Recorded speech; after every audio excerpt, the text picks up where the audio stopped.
Andrew with Evermore Studio. In this video I'm making a flower press using the Glowforge. This is made from 2 1/4-inch sheets and 1/8 inch sheet of Baltic Birch plywood. In order to get the masking to adhere well, I hit the pieces quickly with a fine grit sanding sponge on this very stable outdoor table.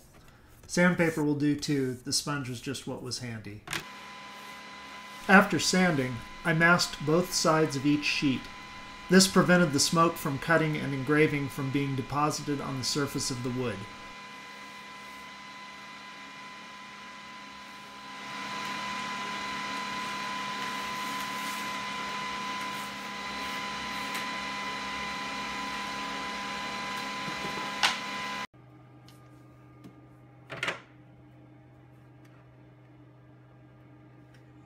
Using honeycomb pins keeps the wood flat and in place just in case cutting requires an additional pass.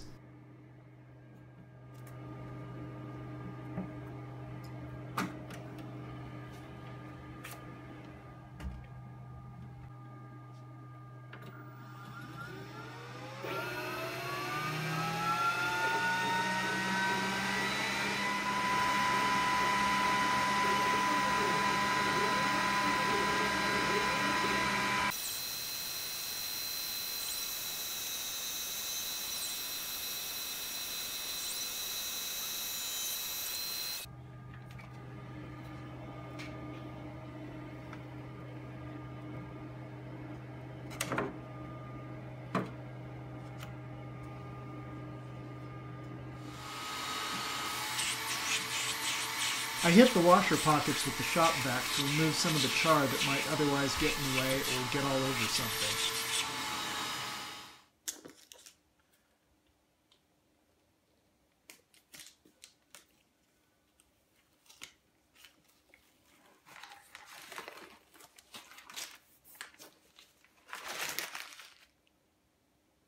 I removed the masking from the inside of the hex layer and used cyanoacrylate glue to hold the magnets in their pockets. Non-metallic tweezers are a great help here.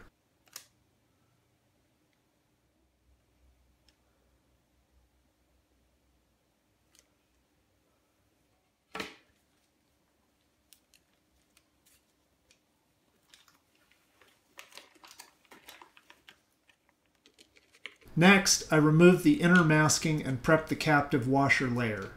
I used wood glue to attach the hex layer to the washer layer. I left the masking on the outside until the glue dried to keep things looking nice.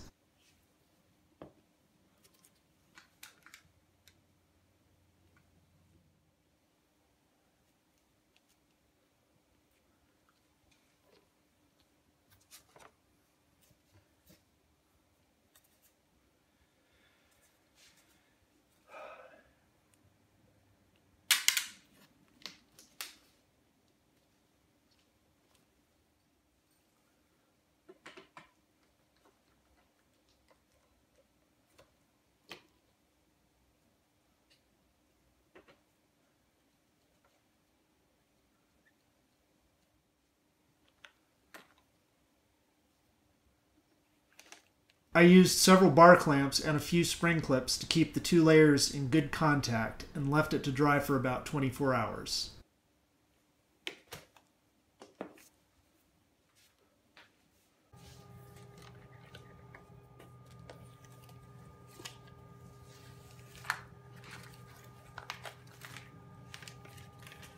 The clamps and the rest of the masking then came off. I used a little bit of gaffer tape to pull up the small bits of masking around the engrave.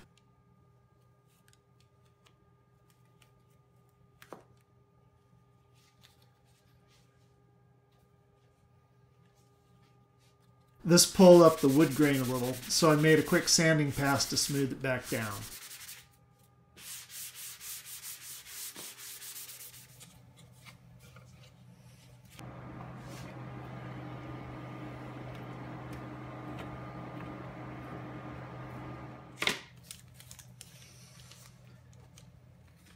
The top layer got a similar treatment.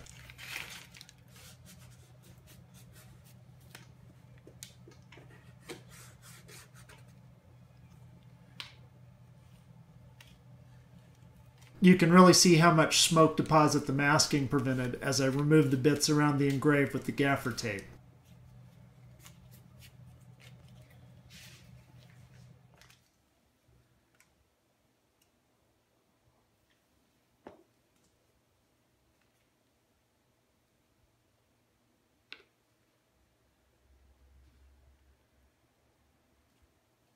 Next, I used the CA glue to attach the top washers.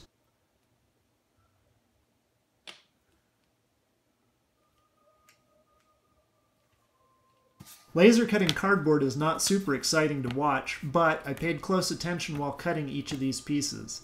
Several people have lost machines to fires, and cardboard burns great. We also need a few 7.5-inch squares of paper. These are quick and easy with my rotary cutter, or even a craft knife and ruler. Sometimes, the old ways are best.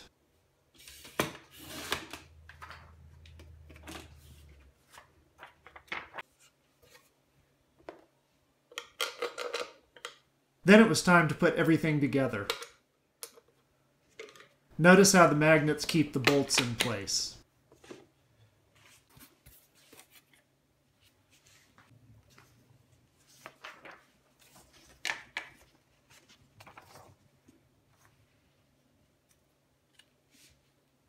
I grabbed a few flowers from my garden for testing purposes and sandwiched them between paper and cardboard.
Note that you don't have to clamp everything down super tight.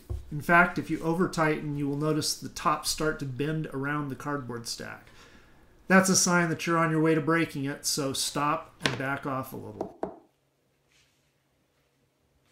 Here in the desert, it only takes about a week for flowers to dry out in the press. If you have high humidity, it might take a little longer.